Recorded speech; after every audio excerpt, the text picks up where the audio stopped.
When I first started coming to Colombia, I felt things were incredibly inexpensive. I wasn't even paying attention or even understood the exchange rate, but everything was a bargain. I was on vacation. Fast forward 5 years, I'm married, I pay rent, utilities, groceries, and those things. And I've learned that although the rent stays the same in pesos, the budget can change dramatically in US dollars. As I mentioned, my first trip to Colombia was in October of 2021, and I had no idea what the exchange rate was or what it meant. In fact,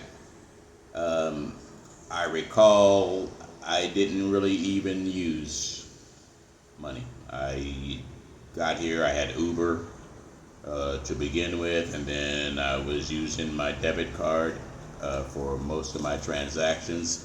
And I don't remember, but it was maybe a week or so before I actually had to go withdraw some cash from an ATM.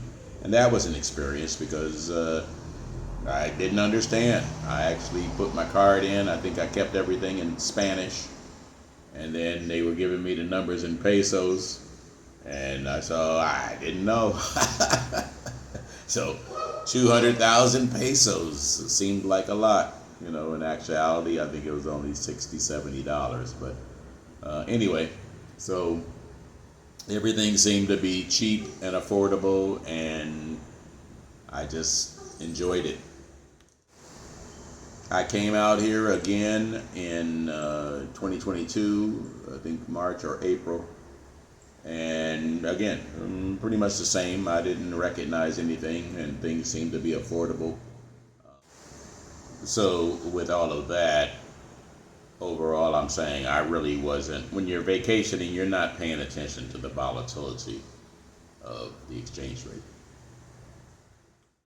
Actually, the exchange rate was relatively consistent.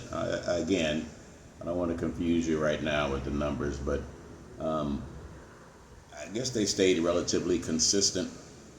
It wasn't until 2023 that I started kind of paying attention. And when I came out here to meet my girlfriend then, who is now my wife, the exchange rate was still reasonable. So now the 3.5 to 4 years that I've been with her, I can really track what things are. So this is where things started to change now. We're talking 2023. So my wife and I, girlfriend at the time, I kept coming to visit here as we started getting hotter as a couple. I was visiting on an every other month basis. And so again, the exchange rate just kind of didn't matter. I had an idea of what it was in my head, and I did the math. I think I was doing it at about 4,000 pesos to $1. And that's kind of my elementary math. The actual exchange rate was floating around there. So that was a good number to base it off of. But it's been kind of going down.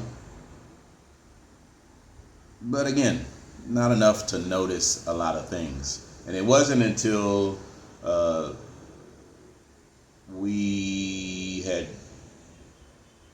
we got married last year, and prior to that, 6 months before, we purchased or got an apartment, and together. She had her own place, and now I'm paying rent, which at the time I think was 1,800,000 million. 1.8 million pesos. And this year, they actually went up to 1.9 million pesos. So rent, electricity, water, gas, internet, and groceries every month. Now the exchange rate matters. So we want to cover traveling versus visiting. And when you're traveling or on vacation, you've got hotels, Airbnbs, restaurants, Uber, and tours that you might decide to take. And then when you're actually living here, then of course you take on actual expenses, just like living at home or wherever your home is. You got rent, electricity, water, internet, food, gas, etc. And it's a completely different mindset. This video is not about how to read the exchange rate, so we'll keep it very basic, and I'm going to give you some actual numbers from a family of 3. That'd be me, my wife, and her son, my stepson, and I'm going to give you approximate numbers. So these are the approximate numbers, or as close to approximate as possible. This is figures for an Estrato 4 area, and I'll go over the Estratos a little bit later. And the approximate numbers, the only thing in this list that has changed since we've been here is the rent. When we moved here, it was 1.8 million pesos, and now it went up. I think every year they do, so we went up to 1.9 million pesos.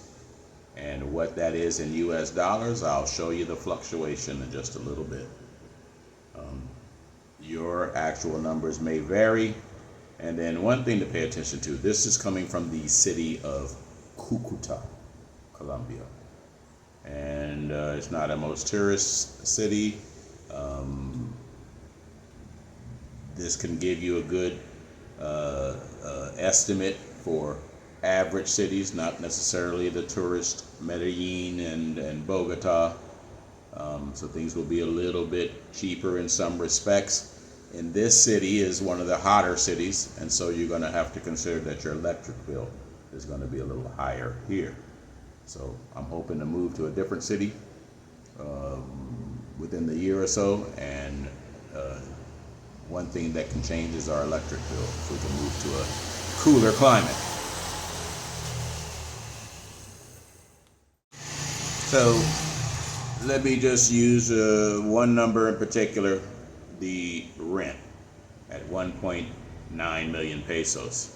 Well, when it went up to that number in March,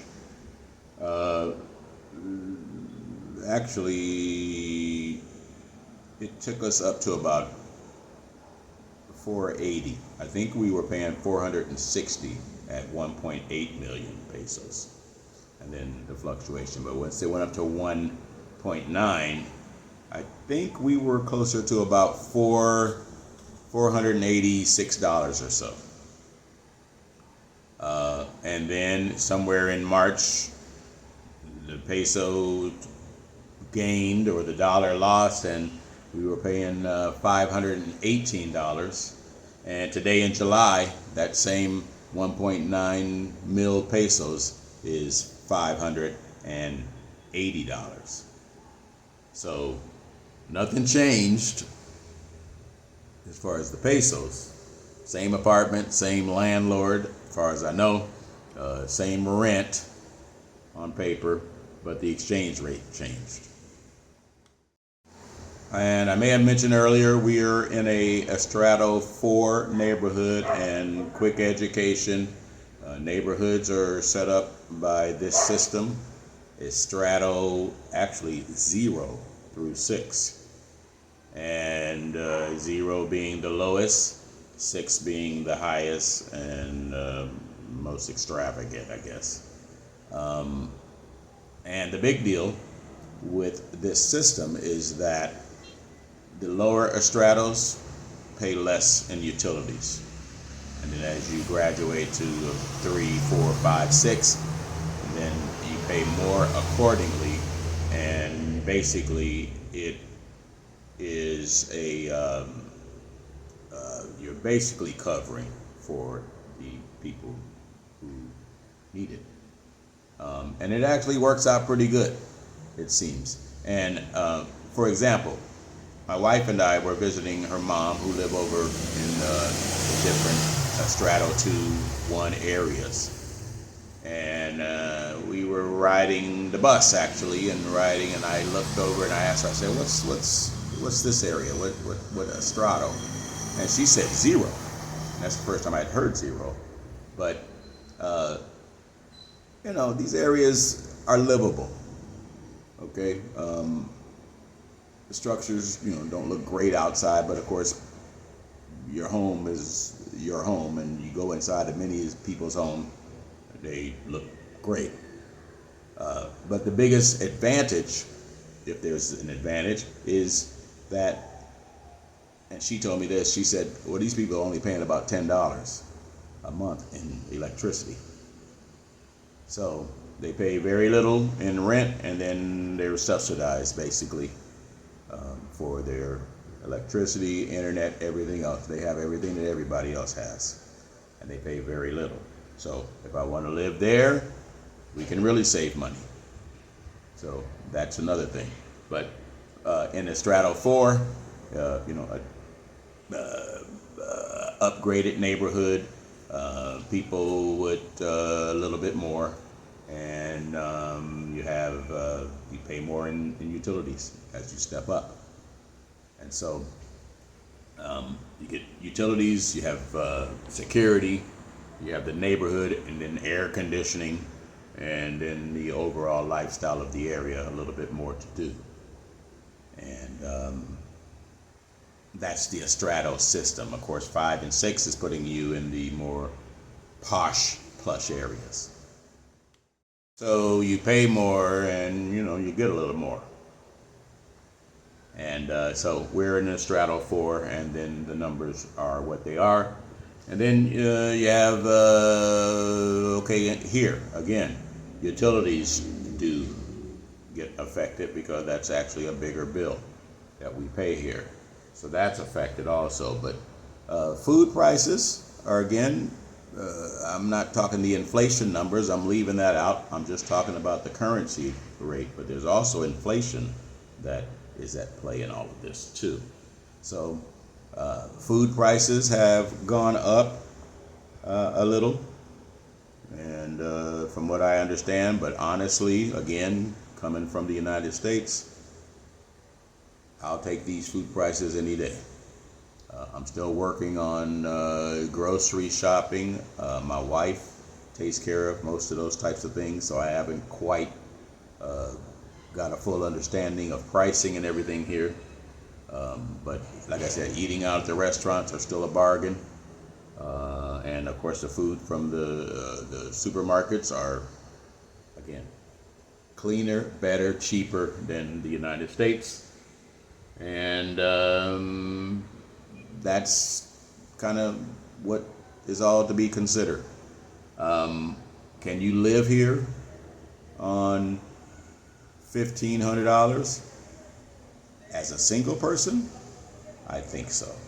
And you may be able to squeeze 3 people into $1,500 if you decide to live in a different area. In fact, later, or in another video, I'll break down the differences between living here as single as opposed to living here married with somebody else's children.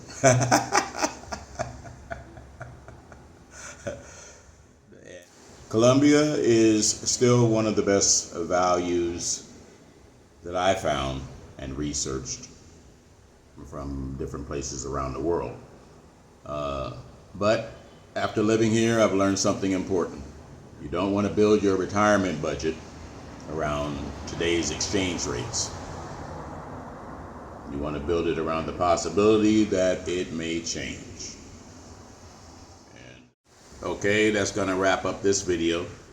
Hopefully it answers the question, how does this exchange rate affect my wallet, and hopefully it can help you or people make decisions about living abroad, and in particular living in Colombia. Thanks for watching the video. Please subscribe, like, and tell your mama. Hope to see you in the next video. Thanks.